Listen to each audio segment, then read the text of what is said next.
अस्सलाम वालेकुम। कैसे हैं आप सब? उम्मीद है कि आप सब खैरियत से होंगे और आपकी खैरियत नेक मतलूब चाहती हूँ।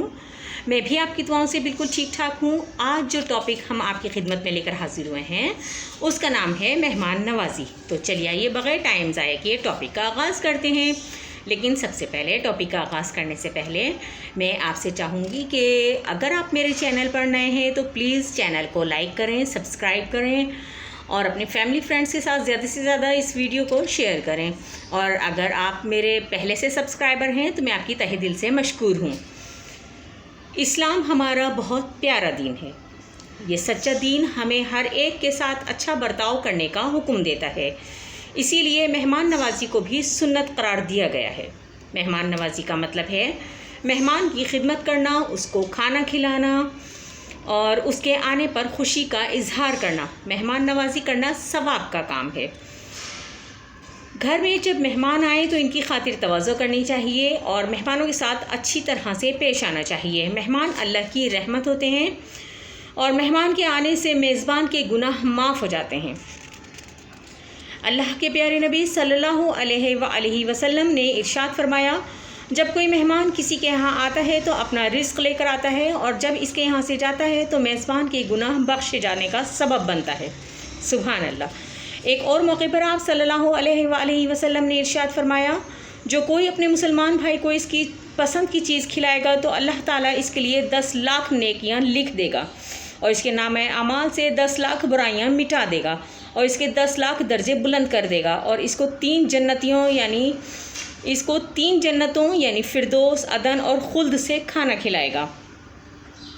हज़रत इब्राहीम अलैहिस्सलाम बहुत ही मेहमान नवाज थे। आप इस वक्त तक खाना नहीं खाते थे जब तक किसी मेहमान को खाने में अपने साथ शामिल ना कर लेते। जब खाने का वक्त होता और कोई साथ खाने वाला नहीं होता तो आप मेहमान की तलाश में घर से निकल जाते और दूर दूर तक मेहमान को तलाश करते। जब कोई मिल जाता तो इसे अपने साथ लाते और इसके साथ बैठकर खाना खाते। आप अलैहिस्सलाम की मेहमान नवाजी की वजह से लोग आपको अबुल ज़ैफ़ान कहने लगे, यानी जिसका मतलब है मेहमानों वाला।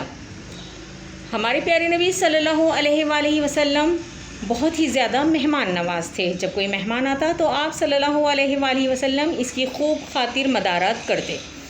हुज़ूर सल्लल्लाहु अलैहि वसल्लम की सखावत और मेहमान नवाजी का अंदाज़ा इस बात से लगाया जा सकता है कि एक बार एक साहब किसी गांव से हुज़ूर अकरम सल्लल्लाहु अलैहि वसल्लम की खिदमत में हाज़िर हुए। वो आप सल्लल्लाहु अलैहि वसल्लम के इखलाक से इतने मुतासिर हुए कि कलमा पढ़कर मुसलमान हो गए। आप सल्लल्लाहु अलैहि वसल्लम ने इनको तोहफे में सैकड़ों बकरियां दे दी। इसी तरह जब शहर ताइफ से एक वफ़द आप सल्लल्लाहु अलैहि वसल्लम के पास आया तो आप सल्लल्लाहु अलैहि वसल्लम ने उनकी मेहमान नवाजी की। ये उसी शहर के लोग थे जिन्होंने आप सल्लल्लाहु अलैहि वसल्लम पर पत्थर बरसाए थे, मगर आप सल्लल्लाहु अलैहि वसल्लम ने इनकी खातिर तवाज़ो करके ये बताया कि अगर मुसलमान का दुश्मन भी इसके घर मेहमान बनकर आ जाए तो मुसलमान इसकी भी खातिर मदारत करता है और हुस्न सलूक से पेश आता है। और हमारे दीन ने मेहमान नवाजी के भी कुछ आदाब बताए हैं, जिनमें है कि मेहमान के आने पर मुस्कुराते हुए सलाम दुआ करना और ख़ुशी का इजहार करना। मेहमान के साथ खाना खाना चाहिए। मेहमान से खुशदिली के साथ अच्छी अच्छी बातें करनी चाहिए। अल्लाह के प्यारे रसूल सल्लल्लाहु अलैहि वसल्लम की ये सुन्नत है कि मेहमान को दरवाज़े तक रुख़सत करने जाया जाए। जिस तरह मेज़बान को मेहमान का ख्याल रखना चाहिए, इसी तरह मेहमान का भी फ़र्ज़ बनता है कि वो मेज़बान के लिए तकलीफ़ का बाइस ना बने। उसके घर जाने से पहले उसे ख़बर कर देना बहुत अच्छी बात है। इसी तरह मेहमान को इतने दिन किसी के घर नहीं रहना चाहिए कि मेज़बान को तकलीफ़ हो। जिसके पास गुंजाइश ना हो उसके घर जाकर उस पर बोझ नहीं बनना चाहिए। अल्लाह के प्यारे नबी सल्लल्लाहु अलैहि वसल्लम ने इरशाद फरमाया, मेहमान के लिए जायज़ नहीं कि किसी के पास इतना ठहरे कि उसे तकलीफ़ हो। मेहमान की भी ये ज़िम्मेदारी है कि वो खाना ज़ाया ना करे, बल्कि जितना खाना हो इतना ही खाना खा ले। और ख़ास तौर पर शादी ब्याह वगैरह की तकरीबात में लोग बहुत सा खाना ज़ाया कर देते हैं, जो कि बहुत ही बुरी बात है। और इस तरह ये होता है कि खाना ज़ाया होता है और खाने का बेजा ज़िया होता है, जो कि मेज़बान के लिए, यानी जो साहिब महफ़िल होता है, महफ़िल का मेज़बान होता है, उसके लिए बाइसे तकलीफ़ बनता है। तो हमें चाहिए कि इस तरह की चीज़ों से गुरेज़ करें। حضور اکرم صلی اللہ علیہ وآلہ وسلم کے پاس ایک شخص آیا. آپ صلی اللہ علیہ وآلہ وسلم نے صحابے سے پوچھا کہ کوئی ہے جو اس مہمان کی مہمان نوازی کرے، اس کی خدمت کرے. حضرت ابو طلحہ رضی اللہ تعالیٰ عنہ اس شخص کو مہمان بنانے کے لیے تیار ہو گئے اور اس کو اپنے گھر لے گئے. آپ رضی اللہ تعالیٰ عنہ نے اپنی زوجہ سے پوچھا کہ کیا گھر میں کچھ کھانے کو ہے؟ زوجہ نے کہا بچوں کو کھلانے کے لیے تھوڑا سا کھانا ہے. حضرت ابو طلحہ رضی اللہ تعالیٰ عنہ نے کہا تم بچوں کو بہلا کر سلا دو اور کھانے کا وقت ہو تو کھانا مہمان کے سامنے رکھ دینا. پھر تم چراغ کی بتی ٹھیک کرنے کے بہانے اٹھنا اور چراغ بجھا دینا. ہم اندھیرے میں مہمان کے ساتھ کھانا کھانے بیٹھ جائیں گے اور مہمان کو دکھانے کے لیے برتن میں ہاتھ ڈالتے اور منہ چلاتے رہیں گے. جب کھانے کا وقت ہوا تو دونوں نے ایسا ہی کیا اور اس طرح مہمان نے پیٹ بھر کر کھانا کھا لیا اور وہ سب ساری رات بھوکے رہے.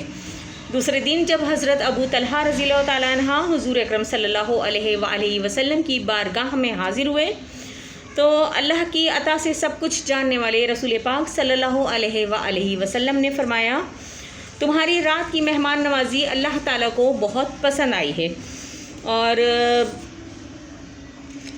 جنت میں اللہ کے مہمان جو ہیں وہ بے شک وہ لوگ بنیں گے کہ جو لوگ ایمان لائے اور نیک عمل کرتے رہے اور ان کے جو لوگ نیک عمل کرتے رہیں گے ان کے لیے فردوس کے باغات کی میزبانی ہوگی. فردوس یعنی جنت میں ایک جگہ کا نام فردوس ہے جس کی میزبانی جو ہے وہ جس کے باغات کی مہمانی ہوگی، یعنی وہ لوگ مہمان ہوں گے اور ان کی میزبانی جو ہے وہ ان باغات سے کی جائے گی.